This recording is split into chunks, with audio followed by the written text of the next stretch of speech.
Assalamualaikum warahmatullahi wabarakatuh. Perkenalkan, nama saya Fikratul Mawada Effendi dari kelas 8D. Pada kesempatan kali ini, saya akan menceritakan tentang kelahiran Nabi Muhammad SAW. Nabi Muhammad lahir pada tanggal 12 Rabiul Awal tahun gajah. Kenapa disebut tahun gajah? Karena pada saat itu pasukan gajah yang dipimpin oleh Raja Abraha hendak menyerbu dan merobohkan Ka'bah.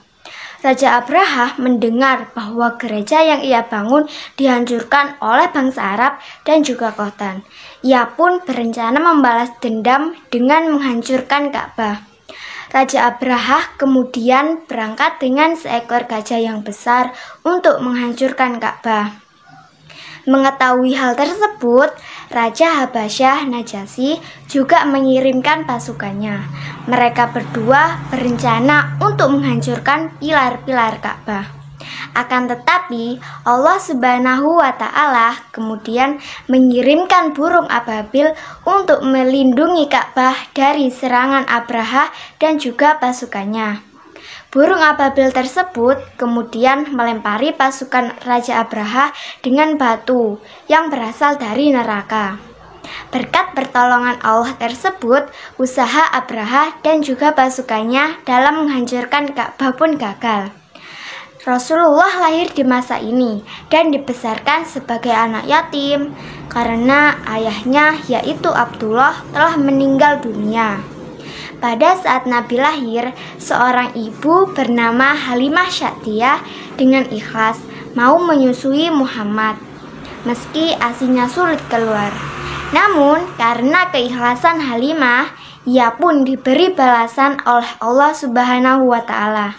Setelah itu, air ASINYA keluar dengan deras. Ketika Nabi Muhammad berumur sekitar 2 tahun, Halimah membawanya kembali ke ibunya. Tetapi perasaan Halimah kepada Nabi sudah terlanjur sayang. Ia pun memohon kepada Aminah untuk melanjutkan pengasuhannya. Aminah pun mengabulkannya. Halimah kemudian menggendong lagi Muhammad untuk pulang ke desanya. Beberapa bulan setelah itu terjadi peristiwa ajaib.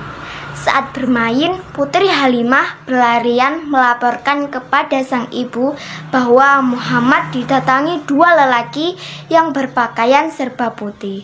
Dan ternyata itu adalah malaikat yang hendak membelah dada Nabi dan mengambil organ hatinya. Setelah diambil, kemudian organ hati itu dibersihkan dengan menggunakan air Zam-Zam. Malaikat mengatakan jika organ hati adalah bagian setan yang ada di dalam dirimu. Yang dimaksud dengan bagian setan adalah semua kriteria penyakit yang menjangkiti diri manusia seperti dengki, iri, sombong, dan lain sebagainya.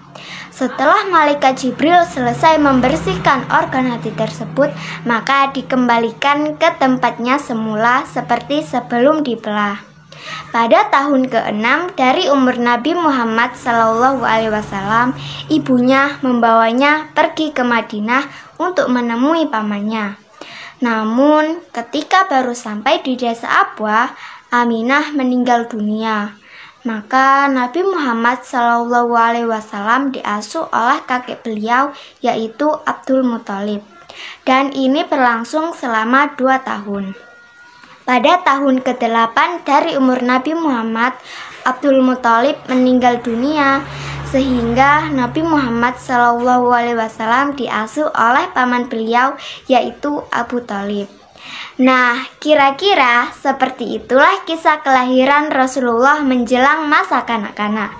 Rasulullah mendapat banyak sekali cobaan, tapi Rasulullah tidak pernah mengeluh dan tetap sabar. Jadi, hikmah yang kita peroleh adalah kita harus sabar dalam menghadapi cobaan dari Allah. Semoga apa yang saya sampaikan bisa bermanfaat. Mohon maaf jika ada yang salah. Wabillahi taufiq wal hidayah. Wassalamualaikum warahmatullahi wabarakatuh.